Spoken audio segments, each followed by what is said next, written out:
যেখানে প্রবাসী বাঙালি আছে সেখানেই নিজস্ব ভবন নির্মাণ করা হবে বলে ঘোষণা দিয়েছেন প্রধানমন্ত্রী শেখ হাসিনা। ব্রুনাইতে বাংলাদেশ দূতাবাসের নিজস্ব ভবনের ভিত্তিপ্রস্তর স্থাপন অনুষ্ঠানে প্রধানমন্ত্রী এই ঘোষণা দেন। ৬,৩৯,০০,০০০ টাকায় ব্রুনাই সরকারের কাছ থেকে কেনা দুটি প্লটে কমপ্লেক্সটি নির্মাণ করা হবে। আগামী ১৮ মাসের মধ্যে ভবনে নির্মাণ কাজ শেষ হওয়ার কথা রয়েছে।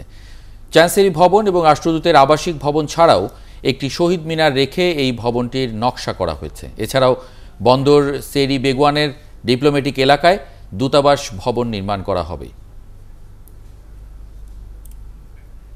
আমাদের প্রবাসীরা অর্থ উপার্জন করে, তারা ফরেন কারেন্সি আমাদের জন্য দেয়।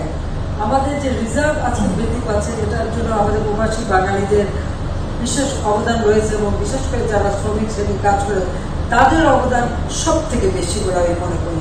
যে তাদেরকে আমি আন্তরিক ধন্যবাদ জানাই যে তাদের সুখ সুবিধা দেখার দায়িত্ব এটা আমাদের।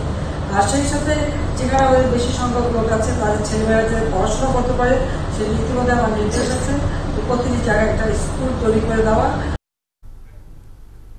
এদিকে ৩ দিনের সফর শেষে ব্রুনাই থেকে ঢাকার উদ্দেশ্যে যাত্রা শুরু করেছেন প্রধানমন্ত্রী শেখ হাসিনা।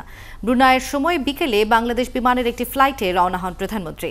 বিমানবন্দরে এ সময় তাকে রয়্যাল ফোর্সের পক্ষ থেকে গার্ড অফ অনার দেয়া হয়। প্রধানমন্ত্রীকে বিদায় জানান ব্রুনাইয়ের পররাষ্ট্র ও পর্যটন মন্ত্রী।